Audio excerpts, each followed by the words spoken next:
An album a day is my exploration into the Korean music scene. This podcast will cover mainstream, indie, and some underground artists within the scene and provide both factual and opinionated commentary. The biggest benefit to sharing my thoughts this way is that it will hopefully expose you to more great music and exploration of your own. You're tuned into an album a day. Show, start.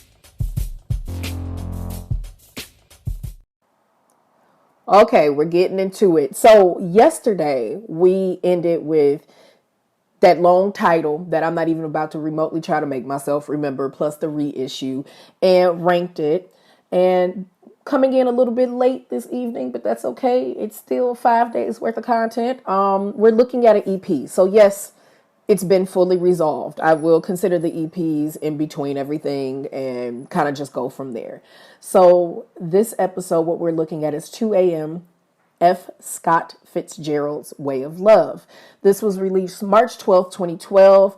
It's a snap long, like 21 minutes and 27 seconds. It's 6 tracks on it and they waste no time.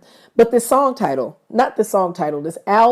title, I'm certain you're going to have a few questions about that. So I had to do a little bit of digging to best clarify how they came up with this absolutely unnecessarily long-winded title. So let's get into the ranking then, listeners. And I told you last episode that I was going to have my script out because I don't want to go and mess up my own little jargon. So I did what I said I was going to do. K-pop fans, on a scale of 1 to 5, with 5 being essential listening and 1 not worth mentioning, the A3Day rating on this is a 4.5. So 2 a.m. is out here maintaining, okay?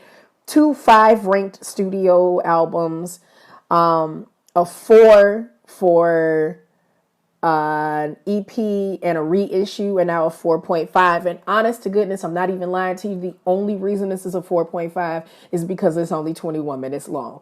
Give me more. How you gonna build me up in this story-esque dang on album and only give me 21 minutes? Like, why would you do? But I understand. But why would you do it? Why would you do it? I can explain why, but that doesn't change me asking, why would you do this to me? Like, you personally impacted me. So, F. Scott Fitzgerald. You may have heard his name before. He might seem familiar to you. You might have even had to read some of his things in school. He's that lovely The Great Gatsby author. He also wrote other things, This Side of Paradise, The Beautiful and Damned. But there's a reason they picked this. 2 a.m. ballad singers, yes. This entire album is reflecting on the way that love can be extremely tumultuous and very abrupt. You don't necessarily have a game plan for that per se. You might see someone for some of us, it's extremely serendipitous and you immediately are in love. For others, it might take months for it to slap you in the face. But once it does, it's all consuming. It's unyielding. And when it's revoked, when it just ends, it can be extremely destructive for some. So you take that mindset and you look at F. Scott Fitzgerald, who lived a short life. He was born in 1896 and died in 1940. He was only 44 years old and he died from a heart attack. But his approach to love, he lived in a family that had a lot of death and hardship around it, although they were middle class. And he fell in love hard in college with a debutante named Generva King. She was everything to him for roughly 2 years. She was, in fact, the inspiration of Daisy in The Great Gatsby, and he did a book that was semi-autobiographical, This Side of Paradise. She's one of the first loves in the story. So she was very much hardcore impactful for him, but he didn't marry her. He ended up marrying a woman named Zelda, and Zelda came from affluence and whatnot, and Fitzgerald was a hardcore drinker, like a severe alcoholic, which he became in university. So he would tried to soothe his love pains and hardships with life through drinking it away. And he saw Zelda after university, after he had enlisted into the army, but the war ended. World War I ended by the time his enlistment was fully all set and ready to go. He wanted to prove his worth to this woman. And like I said, she came from money. She wasn't just nobody. She was the golden girl of her time. And he proposed to her and he busted his butt, like hardcore working and everything to prove his worth. And she's like, well, yeah, I kind of like you or whatever, but like, I don't know if you can afford me. So he left to go work even harder on his craft and came back and was able to show that he could, in fact, support her and take good care of her and whatnot. And they stayed married until he died from his heart attack. But those kind of tones, those things of overcommitting to prove that you can love someone or love something and all of the stress and drama of that, that's what influenced the title of this album. And I was like, oh, snap. Okay, well, y'all coming out with something a little smart, a little above brow. And I liked it. And the album follows that flow very well. So the six tracks, I didn't even acknowledge the names of them.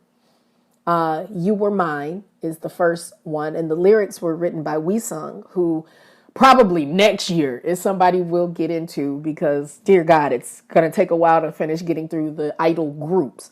But Weesung wrote the lyrics for that. Then their lead single, I Wonder If You Hurt Like Me. Don't that just sound awful? I Wonder If You Hurt Like Me, which is the song that it's the lead single and it's the one that stands out the most. That's the one I'm going to talk a little bit more about. And listeners, this is the first time I'm going to go into a little bit more detail about lyrics than I have in past reviews. I didn't even bother with it one time. 15 and was too short. And I've not touched it with any other album. So this is a first. Erase All Our Memories, One More Second, How to Break Up Well, and I Love You, which, cool fact on I Love You, it was written by Changmin. And that really makes me really kind of wispy and excited. I know we have talked a lot about him for three album reviews at this point. If we could just divert for just a quick second for me to just tell you about him with his May 1st, same birthday as me self.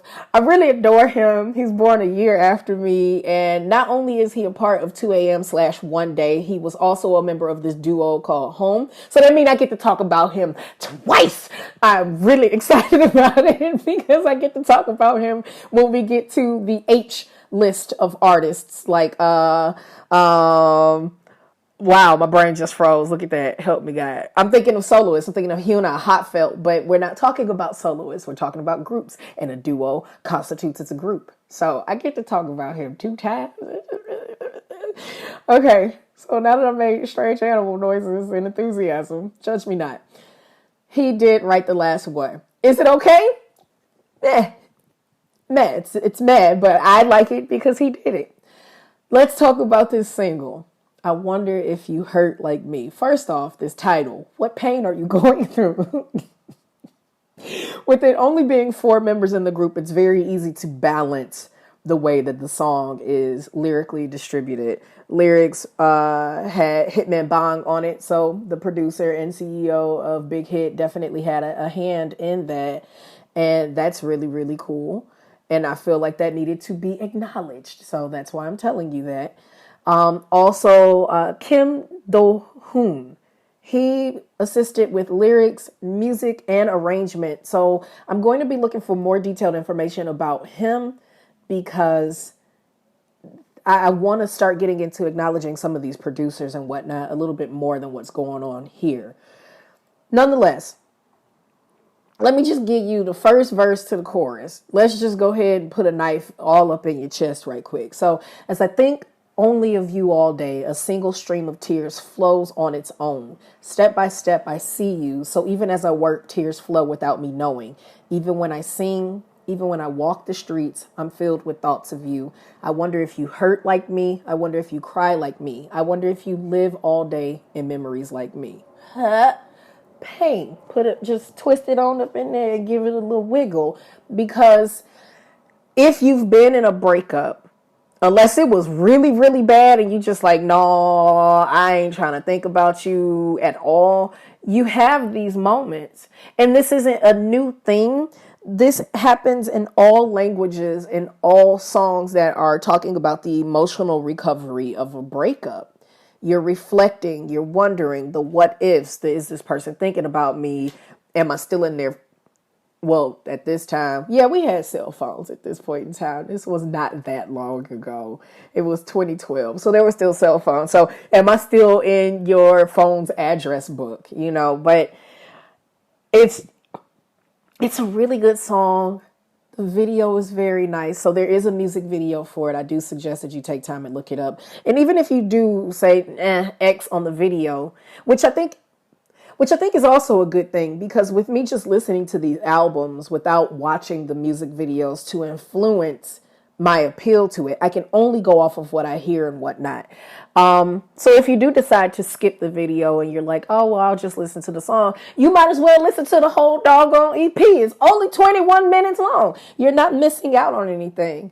So again, this is a 4.5 for my own personal selfish reason of it needed to be a little bit longer, and I would have rounded it up to a 5. I am unyieldingly blown away with the fact that this group keeps on racking up high ranks on the A3Day listings. It's very interesting. So we've got 2 more things to go with them. And of course, on that final album, we're going to talk about it and give final thoughts about their whole discography and their final ranking. So I will catch you all in the next episode. Bye, y'all.